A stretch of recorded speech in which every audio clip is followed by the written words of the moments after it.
ಆಚಿ ಮಸಾಲ. ಎಂತ ಅಡಿಗೆಯ ರುಚಿಯಾಗೋ ರಹಸ್ಯವು 20 ರೂಪಾಯಿ. ನೀವು ಬಾಳೆ ಎಲೆ ತಗೊಂತೀರಾ, ಎಲ್ಲರೂ ಬಾಳೆ ಕಂಬಗಳು ಇಟ್ಕೊಂಡು ಆಹಾ ಓಹೋ ಅಂತೀರಾ. ಅಲ್ಲಿ ನಾಳೆ ದಿವಸ ಮೂರನೇ ದಿವಸ ಆದ್ಮೇಲೆ ಬಿಸಾಕ್ ಹೋಗಿರ್ತೀರ, ರೋಡಲ್ಲಿ ಹೊರಟೋಗಿರುತ್ತೆ.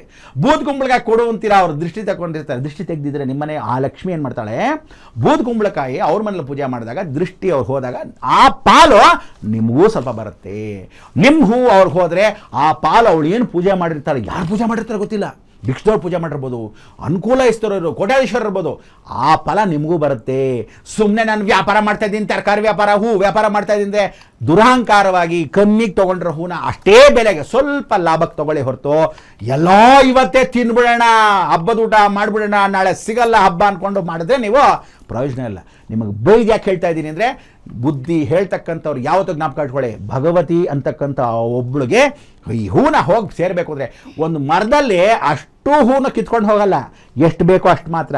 ಕೆಲವು ಹೂಗಳು ಬಡ್ಕೊಳತ್ತಂತೆ, ಅಯ್ಯೋ ನನ್ನ ಪೂಜೆಗೆ ಎತ್ಕೊಂಡಿಲ್ವಲ್ಲ, ಇನ್ನೂ ನಾನು ಬಿದ್ದಿಲ್ವ ಅಂತ ಓದಾಡುತ್ತೆ. ಆದರೆ ಪಾರಿಜಾತ ತನ್ನನ್ನು ತಾನೇ ಅರ್ಪಿಸ್ಕೊಳ್ಳುತ್ತೆ. ಸೊ ನೀವೆಲ್ಲ ಪಾರಿಜಾತ ಇದ್ದಂಗಿರಬೇಕೆ ಹೊರತು ಕಿತಾಕೊಳ್ಳೋ ಥರ ಇರಬಾರ್ದು. ಸೊ ಅದರಿಂದ ಎಲ್ಲ ಹೂಗಳು, ಎಲ್ಲ ಪುಷ್ಪಮಾಲಿಕೆಗಳು ಲಕ್ಷ್ಮಿಗೆ ಸಮರ್ಪಣೆ ಆಗೋದ್ರೆ ಯಥಾಶಕ್ತಿ ಸ್ವಲ್ಪ ಕೊಟ್ಬಿಡಿ ಕಮ್ಮಿಗೆ, ಅವರು ಪೂಜೆ ಮಾಡ್ಕೊತಾರೆ. ಏನು ಮಹಾ ಲಾಭ ಕಿತ್ಕೊಂಡು ಹೋಗ್ತೀರಾ. ಸೊ ಅದರಿಂದ ತರಕಾರಿಯವರು, ಹಣ್ಣವರು, ನೀವುಗಳು ಯಾರಿದ್ದಾರೆ ನಿಮ್ಮ ಮನೆಯವರು ಲಕ್ಷ್ಮೀ ಪೂಜೆ ಮಾಡಬೇಕು. ಆ ಫಲ ತನಗೆ ತಾನಾಗೇ ಯಾರ ಮನೇಲಿ ಪೂಜೆ ಮಾಡಿರ್ತಾರೆ ಆ ಫಲವನ್ನು ಕಿಂಚಿತ್ ನಿಮ್ಮ ಮನೆಗೂ ಬರುತ್ತೆ, ಜ್ಞಾಪಕ ಇಟ್ಕೊಳ್ಳಿ. ಸೊ ಅದರಿಂದ ನೀವೆಲ್ಲರೂ ಮಾಡಿರೋ ಪೂಜಾ ಪುರಸ್ಕಾರ ಎಲ್ಲ ಫಲವು ಲಕ್ಷ್ಮೀ ಪಾದಕ್ಕೆ ಸೇರಲಿ, ಅಷ್ಟೂ ಜನಕ್ಕೆ ಎಲ್ಲ ರೀತಿಯಾದ ಆಶೀರ್ವಾದ ನಿಮ್ಮ ಮನೆಗೆ ಬರಲಿ ಅಂತ ಈ ಮುಖಾಂತರ ಕೇಳ್ಕೊಳ್ಳಿ. ಗುರುಜಿ, ವರಮಹಾಲಕ್ಷ್ಮಿ ವ್ರತ ಮಾಡೋ ಸಂದರ್ಭದಲ್ಲಿ ಕಳಶದಲ್ಲಿ ತೆಂಗಿನಕಾಯಿ ಇಡ್ತಾರೆ. ಈ ತೆಂಗಿನಕಾಯಿ ಇಡೋದ್ರ ವಿಶೇಷತೆ ಏನು?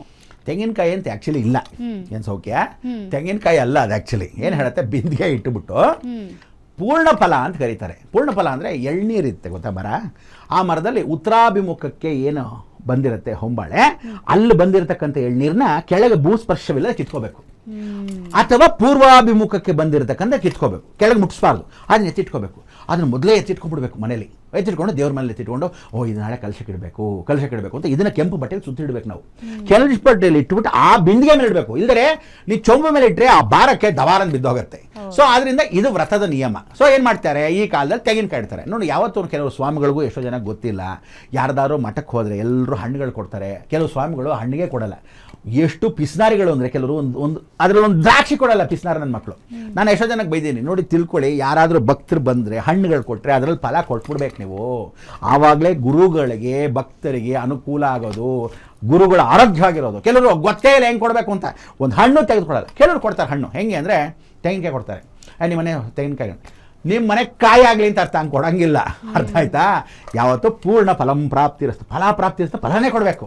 ಯಾವ ಕಾಲಕ್ಕೂ ತೆಂಗಿನಕಾಯಿ ಕೊಡಬಾರ್ದು. ಸೊ ಮೇಲೇನಂತ ಹೇಳುತ್ತೆ, ತೆಂಗಿನಕಾಯಿ ಬದಲು ಫಲವನ್ನು ಇಡಬೇಕು. ಅದಕ್ಕೆ ಏನು ಹೇಳೋದು, ಸಿಪ್ಪೆ ಬಿಡಿಸದೇ ಇರತಕ್ಕಂಥ ಒಳ್ಳೆ ಫಲವನ್ನು, ಒಳ್ಳೆ ಚೆನ್ನಾಗಿ ಬಲ್ತಿರೋ ಕಾಯಿನ ಮೊದಲೇ ನೋಡಿ ಇಟ್ಕೊತಾ ಇದ್ರು ಆ ಕಾಲದಲ್ಲಿ. ಅರ್ಥ ಆಯ್ತಾ?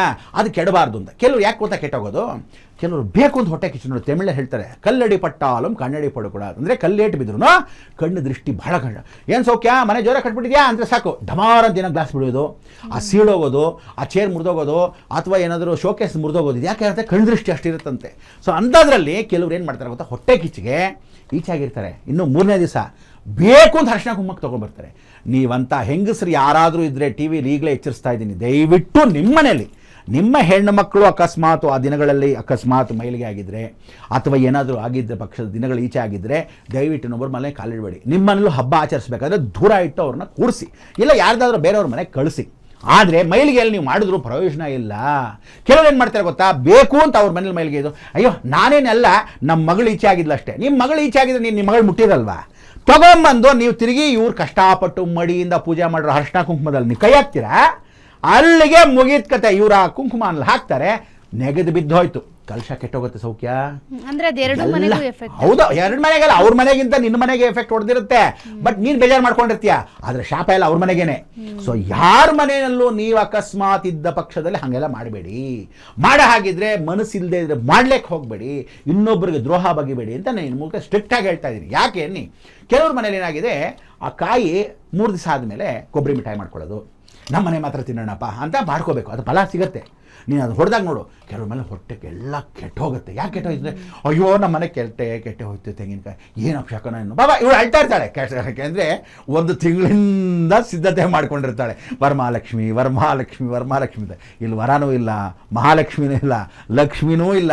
ಹಿಂಗೆ ಆಗೋದ್ರೆ ಏನಪ್ಪ ಅಂತ ಪಾಪ ಬೇಜಾರು ಮಾಡ್ಕೊತಾರೆ. ಆದ್ದರಿಂದ ಮನಸ್ಥಿತಿಗಳನ್ನ ಇನ್ನೊಬ್ಬರಿಗೆ ನೋಯಿಸೋದ್ರಿಂದ ನಿಮ್ಮ ಯಾವ ಕಾಲಕ್ಕೂ ಜಗತ್ತು ದಾರಿದ್ರ್ಯ ಬರುತ್ತೆ ಹೊರತು ಇನ್ನೊಬ್ಬರಿಗೆ ನೋಯಿಸೋದ್ರಿಂದ ನಿಮ್ಮ ಕಾಲಕ್ಕೆ ಲಕ್ಷ್ಮಿ ನಿಮ್ಮನೆ ಕಾಲಿಡಲ್ಲ. ಬರೆದಿಟ್ಕೊಂಬಿಡಿ, ಶಾಶ್ವತ ಲಕ್ಷ್ಮಿ ಮನೆಯಿಂದ ಹೊಟ್ಟೋಗ್ತಾಳೆ. ಆದರೆ ನೀವುಗಳು ದಯವಿಟ್ಟು ಹೇಳ್ತಾ ಇದ್ದೀನಿ, ಅದಕ್ಕೆ ಇದೇ ಒಂದು ಕಾರಣಕ್ಕೆ ಸೌಖ್ಯ. ಎಷ್ಟೋ ಜನಕ್ಕೆ ನಾನು ಹೇಳಿದ್ದೀನಿ, ದೇವರ ಮನೇಲಿರೋ ಅರಿಶಿನ ಕುಂಕುಮ, ದೇವರಿಗೆ ಪೂಜೆ ಮಾಡೋ ಅರಿಶಿನ ಕುಂಕುಮ ಬಟ್ಲು ಯಾವ ಕಾಲಕ್ಕೂ ಯಾವ ಹೆಣ್ಣು ಬಂದರೂ ಅವಳು ಕೊಡಬೇಡಿ. ನಿಮ್ಮ ಮನೆ ಪೂಜೆ ಮಾಡೋಕ್ಕೆ ಅರಿಶಿನ ಕುಂಕುಮ ಏನು ಬಟ್ಲು ಇಟ್ಕೊತೀರಾ, ಸಪ್ರೇಟ್ ತಟ್ಟೆ, ದೇವ್ರ ಮನೇಲಿರೋ ಸಪ್ರೇಟ್ ತಟ್ಟೆ. ಅವ್ರು ಕೊಡೋಕ್ಕೆ ಸಪ್ರೇಟ್ ಒಂದು ಹಿತ್ತಾಳಿ ಇಡಿ, ಪಿಂಗಾಣಿ ಇಡಿ, ಬೆಳ್ಳಿ ಇಡಿ, ಅಥವಾ ಪೂರ್ತಿಯಾಗಿರ್ತಕ್ಕಂಥ ಜರ್ಮನ್ ಸಿಲ್ವರ್ ಇಡಿ, ಬೇಡ ಅಂದಿಲ್ಲ. ಆದರೆ ಅವ್ಳಿಗೆ ಸಪ್ರೇಟ್ ಇಡಿ, ಅವ್ಳು ಮುಟ್ಟಲ್ಲಾಗ. ಅವ್ರು ಮಾಡಿರೋ ಕುಂಕುಮ, ಅವ್ರು ಮುಟ್ಟಿರೋ ಕುಂಕುಮನ ಇಲ್ಲಿ ಕೊಡ್ಬೋದು. ಅದಕ್ಕೆ ಯಾಕೆಂದರೆ ಒಬ್ಬೊಬ್ಬರು ಒಂದೊಂದು ಕೈ ಹಾಕಿರ್ತಾರೆ, ಯಾರಿಗೆ ಗೊತ್ತು. ಅವರು ಮೂಗಲ್ ಕೈ ಹಾಕೊಂಡ್ಬಂದಿರ್ತಾರೋ, ನಾನ್ ವೆಜ್ ತಿಂದಿರ್ತಾರೋ, ಹಬ್ಬ ಇಲ್ದಿದ್ದವ್ರು ಕರೆದಿರ್ತೀರ, ನಿಮಗೇನು ಗೊತ್ತು. ಸೊ ನೀವೆಲ್ಲ ಮಾಡೋ ತಪ್ಪುಗಳನ್ನ ಈಗೇನೆ. ಅದಕ್ಕೆ ದೇವ್ರ ಮನೆಯಲ್ಲಿ ಅರಿಶಿನ ಕುಂಕುಮದ ಬಟ್ಲು ಬೇರೆ ಮನೆಯಿಂದ ತೋಡಬೇಡಿ. ಮನೆ ಬಿಟ್ಟು ಹೊರಗಡೆ ಹೋಗ್ಬೇಡಿ, ಬರೀ ದೇವ್ರಿಗೆ ಮಾತ್ರ ಸೀಮಿತ. ಸೊ ನೀವು ಅದನ್ನು ತುಂಬಿಸ್ಬೇಕು. ಅದಕ್ಕೆ ಯಾರ್ದಾದ್ರೂ ಮನೇಲಿ ಖಾಲಿ ಆಗೋದ್ರೂ ಖಾಲಿಯಾಗಿದೆ ಅಂತ ಹೆಚ್ಚಾಗಿದೆ ಅಂತ ಹೇಳಬೇಕು. ಆದರೆ ಬೇರೆಯವ್ರು ಕೊಡಬೇಕಾದ್ರೆ ಬೇರೆ ಕುಂಕುಮ ಬಟ್ಲು ಸಪ್ರೇಟ್ ಇಡಿ, ಒಂದು ಅರಿಶಿನ ಕುಂಕುಮ ಅವ್ರು ಕೊಡೋಕ್ಕೆ ಸಪ್ರೇಟ್ ತಟ್ಟೆಡಿ, ಏನಾದರೂ ಹಾಕ್ಕೊಳ್ಳಿ, ನಮ್ಗೆ ಸಂಬಂಧ ಇಲ್ಲ. ಆವಾಗ ಸುಮ್ಮನೆ ನೀವು ಗೋಮೂತ್ರವನ್ನು ಹಿಂಗೆ ತೊಗೊಂಡು ಹಿಂಗೆ ಹಾಕಿದ್ರೆ ಪವಿತ್ರೋ ವಾ ಸರ್ವಾಂತ ಗೋಪಿಕವ ಯತ್ಮರೇತ್ ಪುಂಡ ರೇಖಾಕ್ಷಂ ತದ್ ಬ್ರಾಹ್ಮಣ ರುಚಿಯ, ಮುಗಿದಾಯ್ತು ಕತೆ, ಶುದ್ಧೀಕರಣ ಇನ್ನು ಆಗೋಯ್ತು. ಆತ್ಮದೇವಂ ಸಮರ್ಪಯಾಮಿ. ಆದ್ದರಿಂದ ಇದನ್ನು ತಲೆಯಲ್ಲಿ ನೀವು ಜ್ಞಾಪಕ ಇಟ್ಕೊಳ್ಳುತ್ತೆ. ಏಕೈಕ ಇದನ್ನೆಲ್ಲ ಎಚ್ಚರಿಕೆ ಕೊಡೋದು ಯಾರು ಅಂದ್ರೆ ಬ್ರಹ್ಮಾಂಡಗಳು. ಕತೆ ಹೇಳಿ ಲಕ್ಷ್ಮಿ ಬಂದ್ಲು, ಲಕ್ಷ್ಮಿಯಿಂದ ಅಪ್ಪರ್ ಗೋವಿಂಗೋ ವಿನ್ವಾಸನಿ ಹೆಂಡತಿ ಮನೆಗೆ ಬಂದ್ಲು, ಒಬ್ಬಟ್ಟು ಮಾಡು, ಇದೆಲ್ಲ ಸಾಮಾನ್ಯಗೆ. ಇದನ್ನೆಲ್ಲ ನೀವು ತಿಳ್ಕೊಂಡ್ರೇನೆ ಲಕ್ಷ್ಮೀ ವ್ರತ ಚೆನ್ನಾಗಿ ಮಾಡೋದು. ಏನಂತೆ ಸೌಖ್ಯ? ಗುರುಜಿ